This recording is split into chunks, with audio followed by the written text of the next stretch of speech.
यावेळच्या लोकसभेच्या निवडणुकीमध्ये नुसता कांदाच नाही तर अनेक विषय हे विरोधी पक्षाच्या वतीनं प्लॅटफॉर्मवर चर्चेला आणले होते आणि काही अंशी त्याचा आर्थिक फटका हा शेतकऱ्यांना बसला आणि त्याचा काही परिणाम जरूर झाला. परंतु एकंदरीत देशाचं सगळं वातावरण आणि सगळ्या निवडणुकीचे आकडे जर पाहिले तर देशामध्ये एक काही वेगळं वातावरण होतं आणि त्या वेगळ्या वातावरणामुळे फक्त एका मतदारसंघात नाही तर सगळ्या देशामध्ये अनेक ठिकाणी या सगळ्या गोष्टी घडलेल्या आहेत. त्यामुळं नुसतं कांद्यापुरतं थांबवून चालणार नाही. साहेब, विकास कामांना कुठंतरी नाकारून जनतेमध्ये न येणारा विकास कामं न करणारा या खासदाराला पसंती दिली गेली आहे. सभेतला सगळा सूर आहे कसा होता. पुढच्या काळात त्या निवडणुका समोर आहे, आव्हानं आहेत. तर असाच जर जनतेचा सूर राहिला तर असं आहे की आम्ही जे विकास कामं करतो ना ती काही निवडणुकीसाठी किंवा मतासाठी करत नाही आणि विकास कामं आपण करत राहायची, कार्यकर्त्यांना सांगत राहायचं, बोलत राहायचं, त्यांना जीव लावायचा आणि कार्यकर्तेसुद्धा वर्षानुवर्ष रात्रंदिवस पक्षासाठी उमेदवारासाठी काम करत राहतात. त्यामुळं विकास कामाला नाकारलं हे म्हणणं बरोबर नाही. शिवाजीदादांनी एक खंत व्यक्त केली, जातीपातीच्या राजकारणाचा बळी गेला असं त्यांनी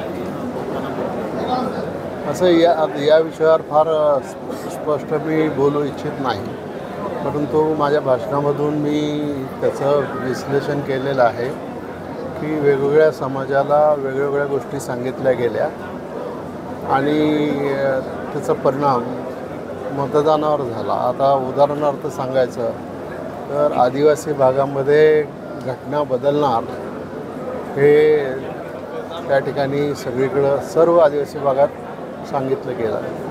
आता असं आहे की देशाच्या राष्ट्रपती आदरणीय एक आमच्या भगिनी त्या ठिकाणी राष्ट्रपती म्हणून असताना आणि आदिवासी असताना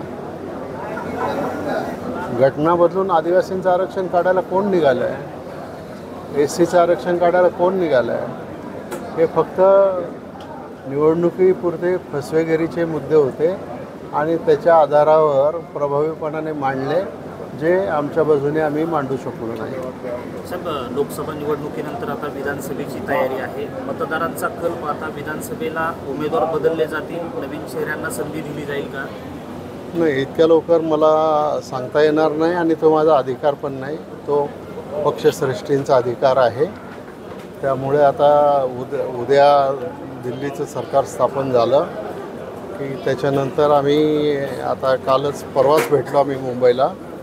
पक्षाचे सगळे प्रमुख लोक सर्व मंत्री 8 दिवस प्रत्येकाने चिंतन करून आपले मुद्दे असेल ते मांडायचे आहेत. त्याच्यानंतर पुढची जी पॉलिसी आहे ती पुढचं धोरण आहे ते आम्ही धोरण ठरवणार आहोत. साहेब, पराभवाची काय कारणं आहे आणि याच्यात चिंतन केलं जाईल?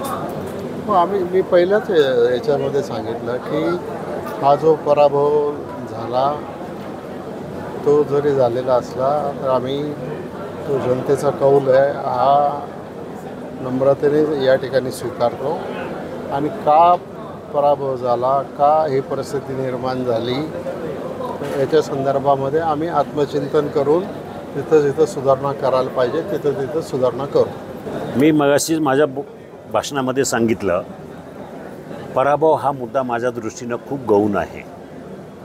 जनतेमध्ये जाणं, जनतेची कामं करणं हा माझा पिंड आहे. गेले 20 वर्ष तुम्ही पाहताय आणि विशेष करून गेले 5 वर्ष काही नसताना जनतेमध्ये राहिलो, जनतेची कामं केली, त्यामध्ये समाधान आहे आणि मी हे करत राहणार आहे. हे काय कुठल्या निवडणुकीसाठी, कुठल्या पदासाठी, कशासाठी नाही, तर एक जी गेले 20 वर्ष करत राहिलो ते ह्यापुढेही करत राहणार आहे. दादा, तुम्ही कोपरे मांडवेचं एक उदाहरण दिलं आणि केळी मानकेश्वर पण. हां, तर का लोकांमध्ये ही मानसिकता तयार होती?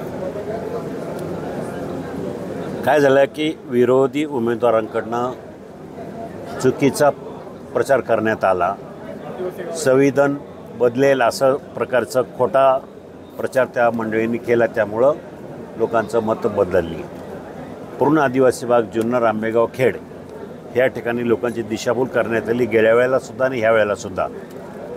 त्यामुळं लोकांची मानसिकता बदलली.